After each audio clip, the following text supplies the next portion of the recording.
Okay, so I'm going to walk you through how to make a simple factory.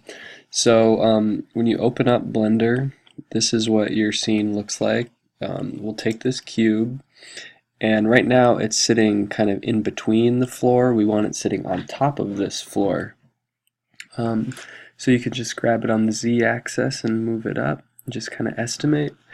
And then we want this factory to be more rectangular, so we want to stretch it out on the x-axis. So we're going to, you can go into edit mode by clicking over here. And right now this shows that we can only select vertices. If I hold shift, I can select multiple vertices. To deselect everything, hit A. To select everything then, hit A. So this is, the A button just toggles. But I just want to select faces. So the face of the cube, I click this button right here, I select that face, and then I drag it out on the x-axis. I want to add some windows to this, so what we need to do is slice this a few times to allow us to make some holes for windows. And these are called loop cuts. So I'm going to hold Control and push R, and then when I move the mouse to this edge, you can see it's offering different suggestions for how I cut it.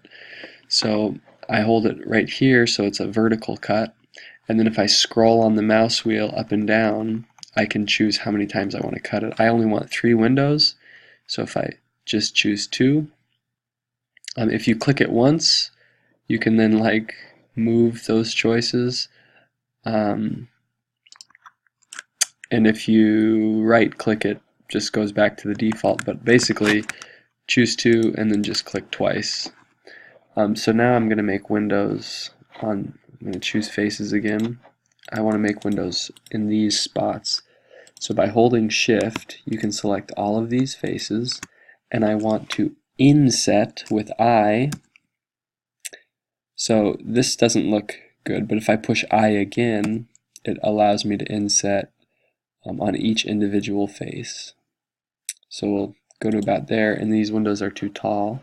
So I guess you could most quickly scale by hitting S, and I want to scale on the Z axis. So I hit Z, and then I can move them up on the Z axis. So that looks pretty good, but I want the windows to go in a bit. So I'm going to extrude those faces inward by hitting E, and now it should be automatic, but I think if you push Y, it extrudes on the Y axis. Just a little. Great. So now when to get out of edit mode quickly, you just hit Tab, and now it looks pretty good. So let's give it a material. It should look like this. So you hit New Material, and we want this to be like kind of a gray red. And if I go into the rendered mode, this is so you don't really see anything at the moment because the light is over here. It's behind it, so if I move it in front, and then go back into rendered mode, you can kind of see what it looks like. But I don't really like this look, so I think we should make it shadeless. So now you can't see the shadows anymore, but if we go into the render setting, which is this camera up here, and go to this very bottom and click freestyle, it's going to draw the lines wherever there's a sharp edge, and I think that looks kind of cool.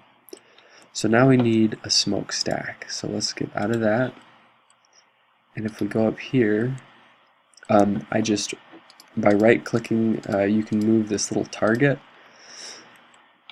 So I'm going to right click on the top of this building, and I'm going to hold Shift A to add. I want to add a cylinder. You can also add by clicking this add button down here. But anyways, Shift A I think is much quicker. You have all this selection now. I want to go to Mesh, Cylinder, and I'm going to scale it down, and I'm going to move it up. Okay, so now I want to stretch out the top of the smokestack. I'm going to go into edit mode by hitting tab. I'm going to grab the top face, stretch it up on the z-axis, and let's give it that same material. So go over to this little circle, and we already had a material made. It was this material 001. We can just call it factory color. So now whenever we look for it, it's the factory color. So now that's what our factory looks like. If you lift it up just a little bit higher, then you can get that drawn edge on the bottom.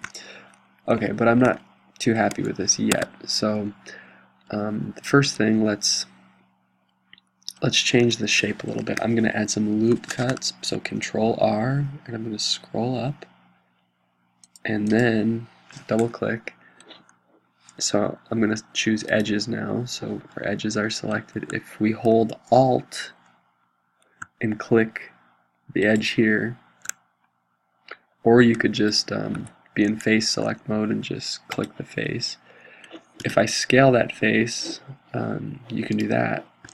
But if I want the whole thing to be influenced, I can turn on proportional editing.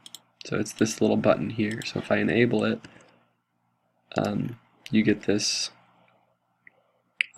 this kind of effect where it gradually grows and shrinks, and the amount of influence is the circle you see. So if I scroll in and out, this circle grows and shrinks. So I think that looks pretty good. And I want to delete this face. So to delete that selection, I hit X, and I have a choice, and I want to delete the face. I'm going to go into Edge Select mode and hold Alt and left click that. Now I want to make just kind of like a more detailed chimney. So I'm going to extrude by hitting E, and I'm going to scale by hitting S. Bring that out. And then I want to extrude it up. So I'm going to hit E, Z, extrude it on the Z, and then I want to scale it back in. So E, S, and then I want to take it down. So E, Z, and take it down. So now when I tab out of edit mode, we have a kind of factory, and maybe you want it more red or brown or something.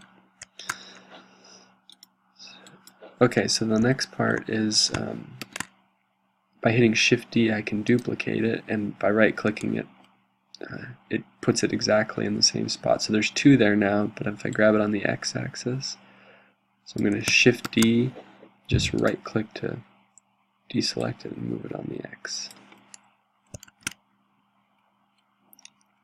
So now we have a factory, but it's three different pieces. So I'm going to select the building, hold Shift, select those chimneys, and then hit Control J to join them. Now we have one factory.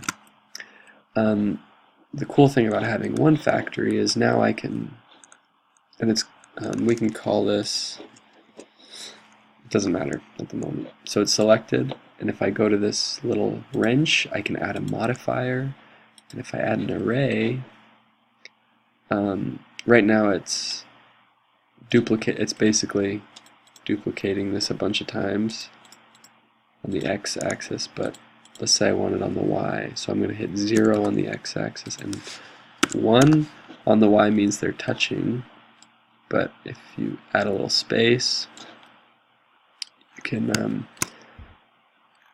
can get them to be a little spaced apart. So by hitting 0, or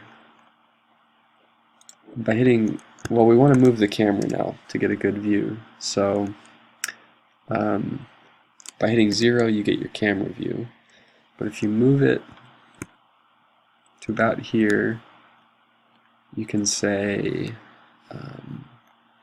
well, for people who play first-person shooters, If you are in camera view and hold Shift F, or if you just push it once, then you can like rotate your view. You can sidestep with A or D. You can move back with S and forward with W, and then you can like crouch with Q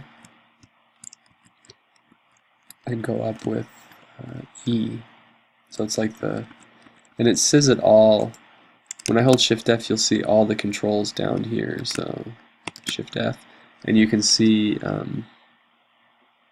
yeah, W is forward, A is to the left, S is back. So now let's see if I go into rendered mode. It's going to take longer to draw the factories, but now I can basically start to create an animation where we see more and more factories. You can also add another array. So let's do -1. So as the factories grow out that way, you can also make them grow this way. And let's go up, back, and rendered mode. And the more pieces you have, the longer it takes to draw the little lines around them, because it has to figure out more.